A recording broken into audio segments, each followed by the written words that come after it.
Excuse me. Good afternoon, everybody. Good evening. I want to talk a little bit about um, why this is such a sad Supreme Court decision in regard to the question as to whether or not to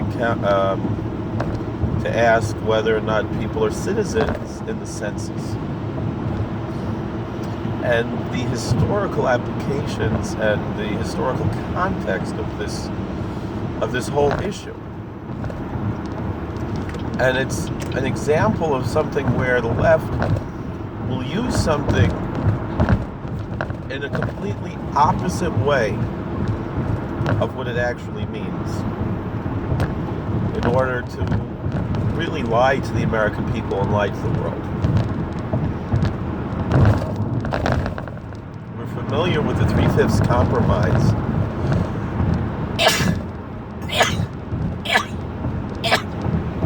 Excuse me. We're familiar with the Three-Fifths Compromise that existed in the time of the ratification of the Constitution until the abolition of slavery. And the left will always say that the Three-Fifths Compromise means that the founders of this country, they were so racist, they believed that black people were only 3/5 of a human being. No, that's not what it meant at all. First of all, it had nothing to do with black people, it had to do with slaves. Yeah, most slaves were from Africa, from African descent. Not all were. Not all slave owners were whites. You had Cherokee Indians who were slave owners. That's why even today you have a lot of African Americans who are part of the Cherokee Indian Nation. You had some, not very many, but you had some black slave owners. Doesn't make it right. That's how the society was at the time. But that this claim that this was all a racial issue is really, it's just not true. Was racism part of slavery? Yes. But that's not all it was. But the Three-Fifths Compromise has absolutely nothing to do with saying that slaves are less human than anybody else. It has everything to do with the fact that slaves could not vote.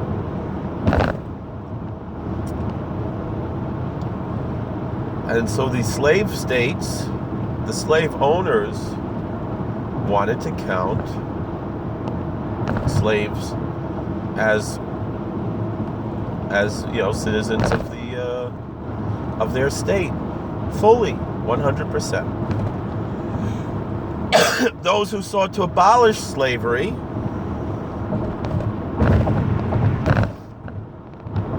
sought to not count them at all. Why? Well, this way their own interests would be served and slavery would be abolished eventually. It would make it much easier to abolish slavery because we're not giving the slave states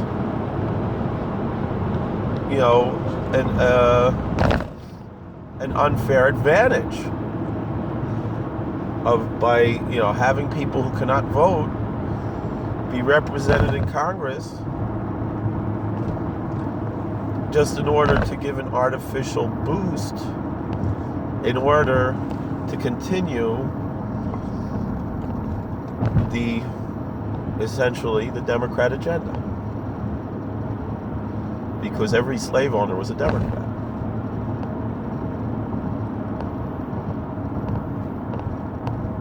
I understand at that point in history when the Constitution was ratified, we didn't have the current Republican Democrat parties. You had one party that was called the Democratic Republicans, which a lot of people will say is the basis of the modern Democrat Party, but in many ways it's quite different and has a lot today more in common with many aspects of the Republican Party today. But in the 1820s, when the modern Democrat Party developed, and then in the 1850s, when the modern Republican Party developed, the Republican Party was founded specifically to abolish slavery. That was a major goal of the Republican Party. That was the major raison d'être. I'm not pronouncing that right, am I? But the whole reason for existence of the Republican Party, and I would say it still is to this day, the reason for the existence of the Republican Party is to give individual citizens liberty and not mob rule of democracy, but the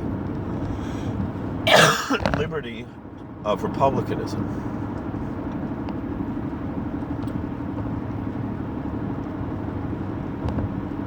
But again, it was those who sought to abolish slavery who did not want to count the slaves, and it was those who wanted to keep slavery who wanted to count the slaves.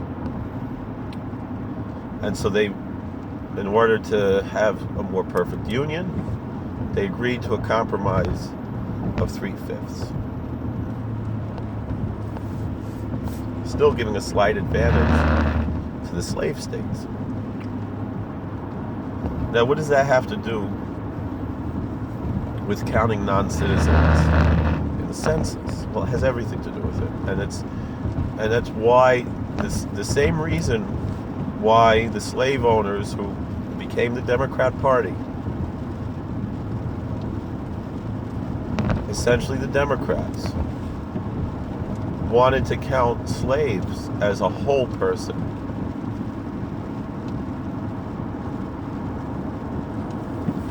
And the abolitionists, the forerunners of the Republican Party, did not want to count them at all. And they found a compromise, a 3/5 compromise. I mean, it might be worthwhile even today to make a 3/5 compromise when it comes to non-citizens. And I don't just mean illegal immigrants. But that being said, the reason why the Democrats want to count them is they want more power. Now, these people are not going to vote.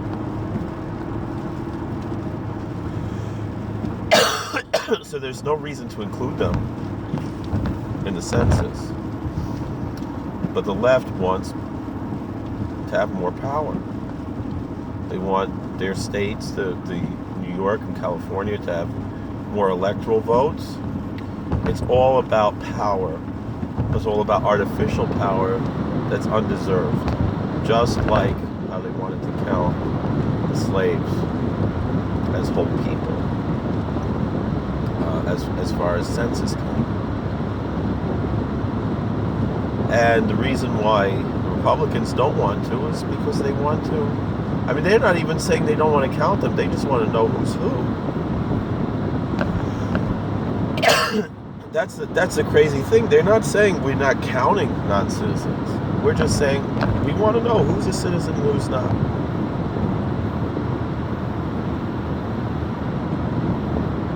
But it's to make sure that it's the voters who have the power. Now you're going to argue,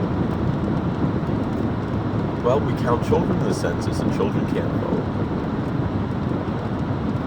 And the difference is that still the children are citizens. Non-citizens are not citizens.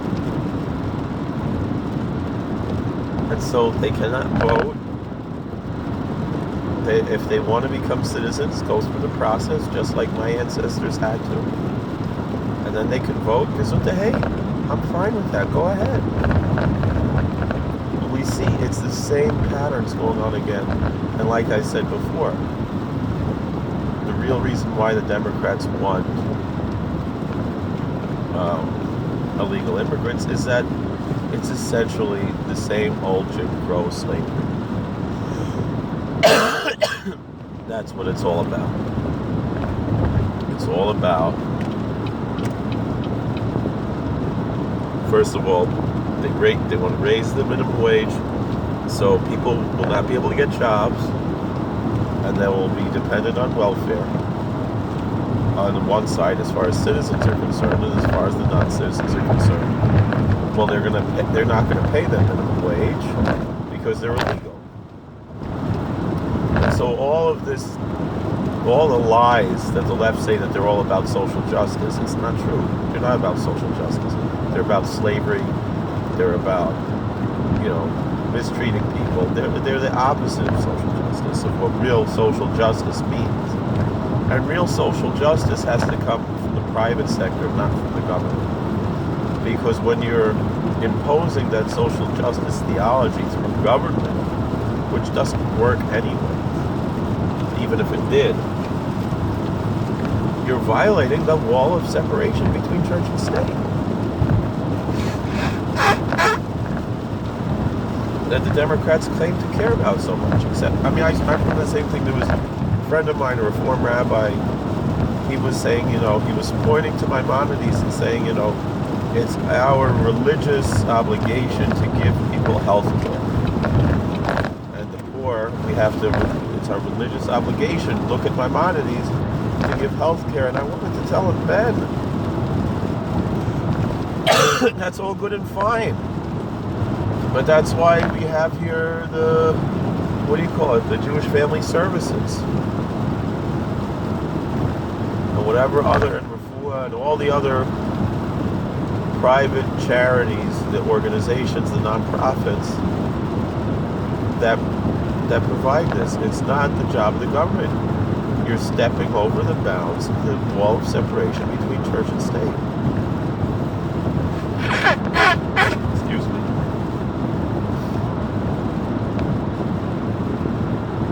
Excuse me, my allergies are really bothering me. So there you have it. And that's what's going on.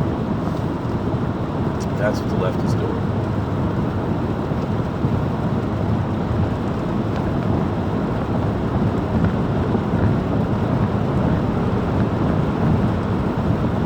So thank you for watching. God bless. Please like, share, and subscribe, comment, tell me what you think. I know my friend, not Morning Star, Morning Shadow, was saying, well, it could take 25 years to get a green card and so forth. That's not a racial issue. That has nothing to do with race, so it's not racism. We can fix the immigration system. We don't have to, but we have to follow the law. We have to have a rule of law. We have to have a border. We can't just let anybody in, because we have terrorists, all kinds of people just come in. And that's not the way it works. And it's not racist to say that you don't want terrorists, and you don't want drug dealers, and you don't want gangsters, and you don't want human traffickers. You don't want criminals. It's not racist to say that. But we're not saying that's what they all are. We're just saying we got to know who's who. And there's nothing wrong with that.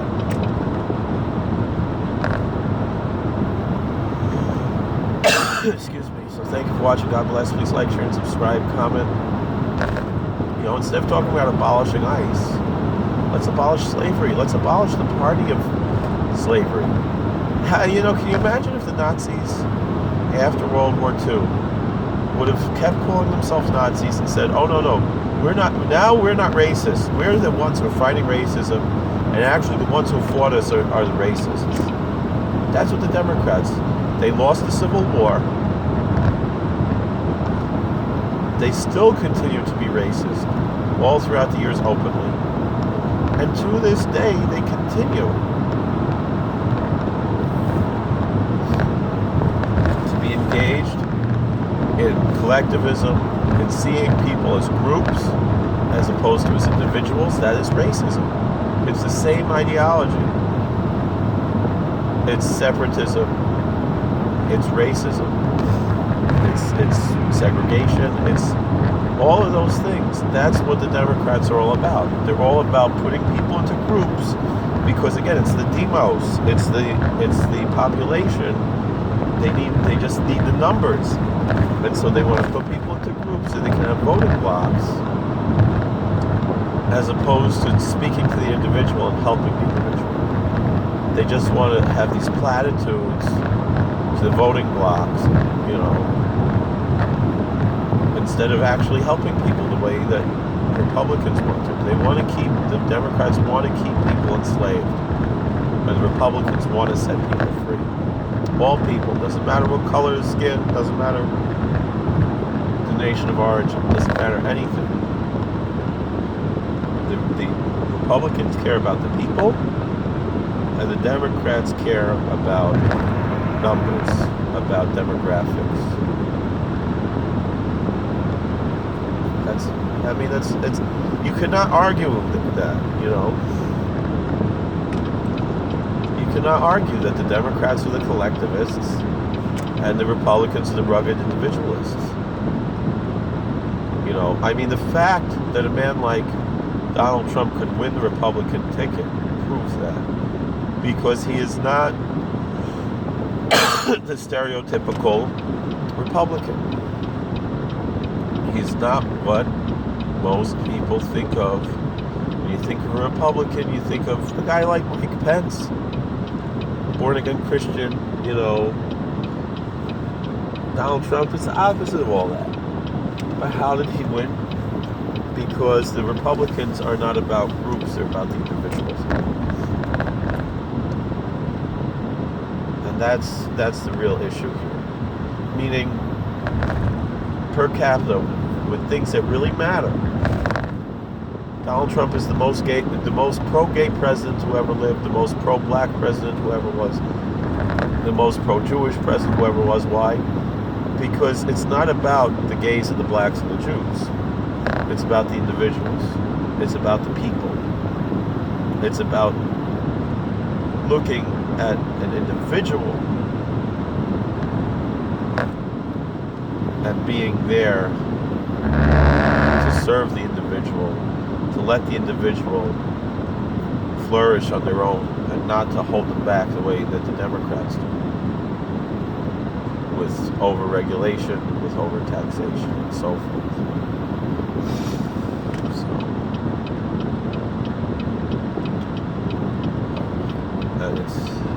I've rambled on enough. 18 minutes is pretty good. Thank you for watching. God bless. Please like, share, subscribe, comment. We'll see you all again.